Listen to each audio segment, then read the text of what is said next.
గుంటూరు జిల్లాలో Andhra Pradesh journalist union జిల్లా కేంద్రంలో ఐటీసీ ఆఫీసు దగ్గర అఖిల్ ఆర్కేడ్ అపార్ట్మెంట్లో రాష్ట్ర కార్యవర్గ సమావేశం శుక్రవారం నిర్వహించారు.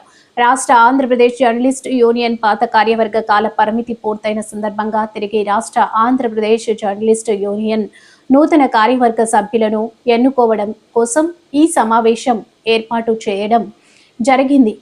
తర్వాత ఆంధ్రప్రదేశ్ జర్నలిస్టు యూనియన్ నూతన కార్యవర్గం ఏర్పాటు చేయడం కొరకు వివిధ జిల్లాల నుంచి ఆంధ్రప్రదేశ్ జర్నలిస్టు యూనియన్ సభ్యులు హాజరై ఈ సమావేశంలో తీర్మానం చేయడమైంది. తీర్మాన అంశాలు: ఆంధ్రప్రదేశ్ జర్నలిస్ట్ యూనియన్ రాష్ట్ర నూతన కార్యవర్గాన్ని ఎన్నుకోవడం మరియు ఎన్నిక కాబడిన ఆంధ్రప్రదేశ్ జర్నలిస్ట్ యూనియన్ రాష్ట్ర నూతన కమిటీ తర్వాత జిల్లా కమిటీలు ఏర్పాటు.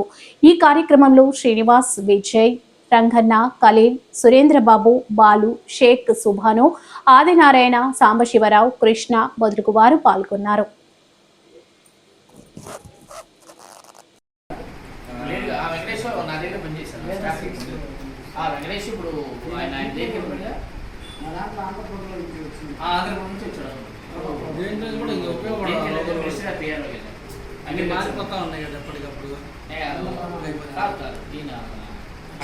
చూడాలి.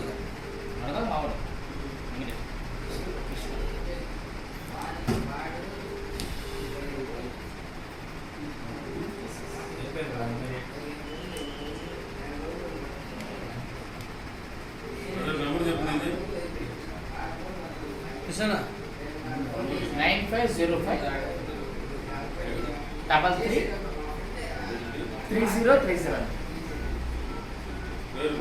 మేడా కృష్ణ. రాష్ట్ర అధ్యక్షుల పిలుపు మేరకు పాత కమిటీ కాలాయం అయిపోయింది కాబట్టి కొత్త కమిటీ నియామకం కోసం వివిధ జిల్లాల నుండి విచ్చేసిన జర్నలిస్టు మిత్రులందరూ కూడా శుభాకాంక్షలు తెలుపుతున్నాను. ఈరోజు ముఖ్యంగా మన సమావేశమైనడానికి కారణం ఆంధ్రప్రదేశ్ జర్నలిస్ట్ యూనియన్ నూతన రాష్ట్ర కార్యవర్గం ఏర్పాటు, అదేవిధంగా ఏర్పాటైన కార్యవర్గం జిల్లా కమిటీలు, అదేవిధంగా ప్రతి జిల్లాలో అధ్యక్షులు నియమించుకోవడం కోసం జర్నలిస్టు యూనియన్ హక్కులు కాపాడు కోసం, అంటే రాజ్యాంగం ప్రకారం రైట్ రాయలుగా రావాల్సిన హక్కులు కూడా పోరాడుతున్నామంటే మన దౌర్భాగ్యం అది. లేస్తే ఒక యూనియన్ మాది ఇన్ని సంవత్సరాలు అంటాడు, ఒకే అధ్యక్షుడు ఉంటాడు. ఇంకొక యూనియన్, కొన్ని యూనియన్లు వెళ్ళిపోయాయి. వాళ్ళు లేస్తే ఒక రిప్రజెంటేటివ్ రాసుకోవడం, ఒక అధికారికి వెళ్ళి ఫోటో దిగడం, 3 సెంట్ల స్థలం ఇస్తానన్నారు, మేము చెప్పిన డిమాండ్కి అంగీకరించారని ఫోటో పెట్టుకుని వార్త రాసుకోవడం కోసమే ఉపయోగపడుతున్నాయి. అది కాదు యూనియన్ అంటే. రైట్ రాయలుగా రావడం కోసం వాళ్ళ కాళ్ళు పట్టుకోవాల్సిన అవసరం ఏముంది? రాజ్యాంగం మనకు హక్కులు కల్పించింది.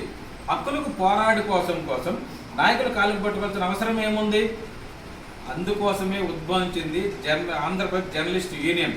మన రాష్ట్ర అధ్యక్షులు అన్నపరెడ్డి విజయభాస్కర్ ఒకే మాట చెప్తారు, మనకు రాజ్యాంగబద్ధంగా రావాల్సిన హక్కుల కోసం పోరాడదాం, ఇళ్ల స్థలాల కోసం కాదు, అక్రిడేషన్ల కార్డుల కోసం కాదు.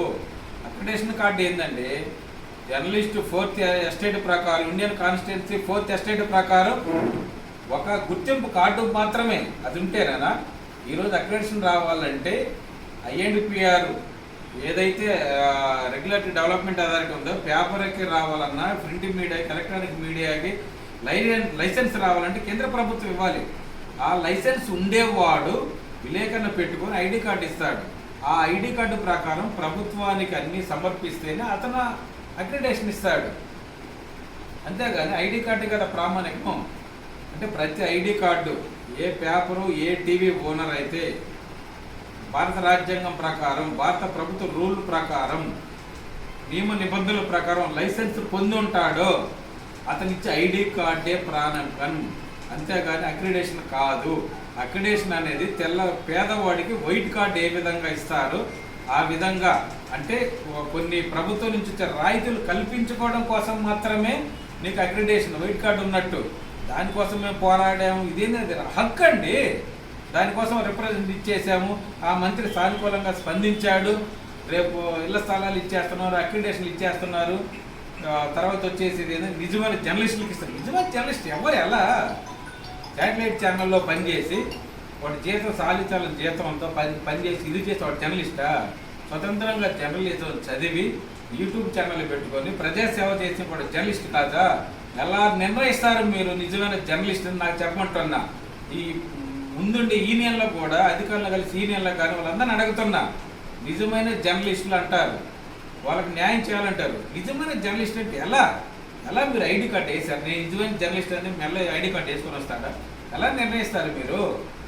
భారత రాజ్యాంగం ప్రకారం, భారత ప్రభుత్వం ప్రకారం ఏ ఛానల్ అయినా, ఏ పేపర్ అయినా, ప్రింట్ అండ్ ఎలక్ట్రానిక్ మీడియం వాళ్ళ రూల్స్ ప్రకారం లైసెన్స్ పొందిన వాడిచ్చిన ఐడి కార్డు ప్రకారం వాడు నిజమైన జర్నలిస్టే. వాడు తప్పు చేస్తే శిక్షించే అధికారం ఉందను. నిజమైన జర్నలిస్టులకు అక్రిడేషన్లు ఇస్తాము అంటే ఎలా నిర్ణయిస్తావు నువ్వు నిజమైన జర్నలిస్టు అని? ఇటమంటే కాదు. దీనికోసం ఉద్భవించింది. రాష్ట్ర వ్యాప్తంగా అన్ని జిల్లాల్లో తిరుగుతున్నాము. నిజమైన జర్నలిస్టులు కాదు, జర్నలిస్ట్ అందరినీ కలుపుకొని ముందుకెళుతూ జర్నలిస్ట్ హక్కుల కోసం పోరాడతామని మా రాష్ట్ర అధ్యక్షులు అదేవిధంగా చెప్పారు. దీనిలో చేరాలనుకునే వాళ్ళందరూ కూడా ఆంధ్రప్రదేశ్ జర్నలిస్ట్ యూనియన్లో చేరండి. వాళ్ళ హక్కుల కోసం పోరాడతాం. మనమేమో ఒకరి కాళ్ళు పట్టాల్సిన అవసరం లేదు. రైట్ రాయల్గా మనకు రావాల్సిన హక్కుల గురించే పోరాడతాం, ఫైట్ చేద్దాం, తీసుకుందాం. ఈరోజు విచ్చేసిన జర్నలిస్ట్ మిత్రులందరూ కూడా వివిధ జిల్లాల నుంచి వచ్చారు, రాష్ట్ర నలుమూలల నుంచి. వాళ్ళందరూ కూడా స్వాగతం పలుకుతున్నాం, శుభాకాంక్షలు తెచ్చాం, కృతజ్ఞతలు తెలుపుతున్నాం. రాష్ట్ర కార్యవర్గ కమిటీ త్వరలో వేస్తాము, ఆ తర్వాత జిల్లా కమిటీలు వేస్తాము. ఈ విధంగా ముందుకెళ్ళి ప్రభుత్వం మీద ఫైట్ చేస్తాం, మనకు రావాల్సిన హక్కుల గురించి పోరాడతామని తెలియజేస్తున్నాం. అందరి జర్నలిస్ట్ మిత్రులందరికీ కూడా ఈ సమావేశానికి విచ్చేసినటువంటి, అంటే ఈరోజు ఈ సమావేశానికి నన్ను ఆహ్వానించినటువంటి మన ఏదైతే అధ్యక్షుడు అన్నపురెడ్డి భాస్కర్ రెడ్డి గారికి, విజయ భాస్కర్ రెడ్డి గారికి, మరియు అదేవిధంగా జనరల్ సెక్రటరీ శ్రీనివాస్ గారికి మా హృదయపూర్వక నమస్కారాలు. అదేవిధంగా ఈ సమావేశానికి విచ్చేసిన జర్నల్ మిత్రులందరికీ కూడా నమస్కారం. ఇప్పటివరకు ప్రస్తుతానికి రాష్ట్రంలో పనిచేస్తున్నటువంటి జర్నలిస్ట్ యూనియన్ యొక్క వారి యొక్క పనితీరు ఎలా ఉందో మనం ఇప్పటివరకు చూసాం. జర్నలిస్టుల సమస్యల కన్నా కూడా వారి యొక్క వ్యక్తిగత సమస్యలకు ఎక్కువ ప్రాధాన్యత ఇస్తూ, కట్టు కథలకు, పెట్టుబడులకు వారి యొక్క ప్రాధాన్యతనిస్తూ ఈరోజు జర్నలిస్టు యొక్క సమస్యలను గాలి వదిలేసి కేవలం రాజకీయ నాయకుల యొక్క స్వలాభం కోసం, వారి యొక్క స్వార్థం కోసం మాత్రం పనిచేస్తున్న సంఘాలు అనేకమైనటువంటి సంఘాలు రాష్ట్రంలో ఉన్నాయి. కానీ నిజంగా జర్నలిస్టులకు ఉపయోగపడాలి, జర్నలిస్టుల యొక్క సమస్యలు అంటే ప్రజల యొక్క సమస్యలు, ప్రజలకి ప్రభుత్వానికి వారధిగా పనిచేసేటటువంటి ఏదైతే జర్నలిస్టు మిత్రులు ఉన్నారో నిరంతరం ప్రజా సమస్యల్ని వెలికి తీస్తూ వారు ఒక కొవ్వొత్తిలాగా కరిగిపోతున్నారు వాళ్ళ జీవితాలన్నీ కూడా. అటువంటి జర్నలిస్టులకి ఈరోజు ఆదుకునే సంఘాలు కానీ ప్రభుత్వాలు కానీ ముందుకు రావట్ల. కనుక జర్నలిస్టుల యొక్క సమస్యల్ని వారిని ప్రభుత్వం దృష్టికి తీసుకెళ్ళాలి. ప్రజల సమస్యలే కాదు, జర్నలిస్టుల యొక్క సమస్యలు, అనేకమైన సమస్యలు ఈ రాష్ట్రంలో ఉన్నాయి. వారి యొక్క సమస్యను ప్రభుత్వం దృష్టికి తీసుకెళ్లాలని పుట్టిందే ఆంధ్రప్రదేశ్లో ఉన్నటువంటి జర్నలిస్ట్ యూనియన్.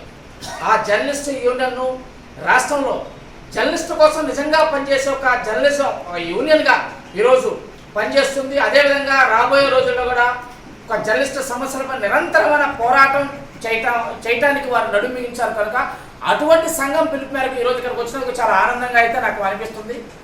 రాబోయే రోజుల్లో ఈ సంఘంతో కలిసి పనిచేయడానికి నేను కూడా నాకు అవకాశం కల్పించినందుకు నేను కూడా చాలా సంతోషిస్తున్నాను. ఈ యొక్క సంఘం తరపు నుంచి పనిచేయడానికి రాబోయే రోజుల్లో దాదాపుగా అంటే ఈ రాష్ట్రంలో 10,000 మంది జర్నలిస్టులు, అంటే ప్రభుత్వం గుర్తించిన జర్నలిస్టులు, అంటే ప్రభుత్వం గుర్తించిన అంటే అక్రిడేషన్ కలిగిన జర్నలిస్టులు ఈ రాష్ట్రంలో 10,000 పైచులు కొన్నారంటే ప్రభుత్వం. కానీ జర్నలిస్టులుగా పనిచేస్తూ కులాన్ని కలంగా నమ్ముకొని నిరంతరం ప్రజల యొక్క నిజంగా శ్రేయస్సు కోసం పనిచేసే జర్నలిస్టులు దాదాపుగా ఈ రాష్ట్రంలో 20,000 పైచులకు ఈ రాష్ట్రంలో ఉన్నారు. వారిని చిన్నచూపు చూస్తున్న చాలా వరకు ఈ యొక్క పత్రికలు, కట్టుకథలకు, పెట్టుబడులకు పుట్టిన నేటి దినపత్రికలే ఈరోజు అన్నట్టు శ్రీశ్రీ గారు చెప్పినట్లు అటువంటి వ్యక్తులు, పత్రికలు ఈరోజు ఏదైతే యూట్యూబ్లో పనిచేస్తున్న వాళ్ళు కానీ, లేకపోతే పత్రికలు అంటే వీక్లీ పత్రికలు కానీ, లేదా పక్ష పత్రికలు కానీ, మాస పత్రికలు కానీ అందరినీ చాలా చిన్నచూపు అయితే ఈరోజు పత్రికలు ఏదైతే జాతీయ పత్రికలను చెప్పుకునేటువంటి పత్రికలు చిన్నచూపు చూస్తున్నాయి. కానీ జర్నలిజం నిజంగా జర్నలిజం చేస్తుంది వాళ్ళే. ఈరోజు భారతదేశంలో బోఫర్స్ కుంభకోణాన్ని తీసింది ఏ రోజు ఈరోజు భారతదేశంలో ఏ జాతీయ పత్రిక వెలుగుతీలా బోఫర్స్ కుంభకోణాన్ని. అదేవిధంగా భారతదేశంలో జరిగినటువంటి దాణా కుంభకోణం ఏ జాతీయ పత్రిక తీయాల, కేవలం వీటన్నింటినీ బయటకు తీసుకుని కూడా కేవలం చిన్న పత్రికలను, వీక్లీ పత్రికలు, మాస పత్రికలు, ఏదైతే పక్ష పత్రికలు చెప్పుకున్న పత్రికలే ఇటువంటి పెద్ద పెద్ద కుంభకోణాలు వెలికితీశాయి. అటువంటి చిన్న పత్రికల్లో పనిచేశాక నిజమైన జర్నలిజాన్ని కూడా ఈరోజు మనం చాలా చిన్న చూపు చూడడం చాలా బాధాకరం. అటువంటి జర్నలిస్టులు కూడా ఈరోజు ఆంధ్రప్రదేశ్ జర్నలిస్ట్ యూనియన్ ప్రాధాన్యత కల్పించాలని, అటువంటి వారిని కూడా నిజంగా జర్నలిస్టులుగా గుర్తించి వారికి కూడా ఈ సమాజంలో జర్నలిస్టులు అనే ఒక గుర్తింపు తీసుకురావడం కూడా ఈ యొక్క యూనియన్ పనిచేయాలని చెప్పేసి కూడా నేను ఎవరైతే యూనియన్లో పనిచేస్తున్నటువంటి అధ్యక్షుల వారికి కానీ ప్రధాన కార్యదర్శి వారికి ఈ రోజుకైతే ఒక చిన్న విజ్ఞప్తి అయితే చూస్తున్నాం. అదేవిధంగా నిజాయితీతో కూడుకున్న జర్నలిజం కూడా ఈరోజు ఒక్కొక్కసారి అబాసుపాలవుతుంది. ఈరోజు సమాజంలో మనం నిజాయితీగా పనిచేసినా కూడా మనని జర్నలిస్టులుగా మనకు చులకన భావంతో సమాజం చూస్తుంది. దాని కారణాలు అనేకమైనటువంటి విషయాలు మనందరికీ తెలుసు. కనుక రాబోయే రోజుల్లో మన జర్నలిస్టుల్ని ఐక్యత చేయడమే కాదు, జర్నలిస్టుల యొక్క సమస్యలు వెలికితేయడమే కాదు, జర్నలిజాన్ని కూడా బ్రతికించాలని ఆవశ్యకత మన పైన ఉంది.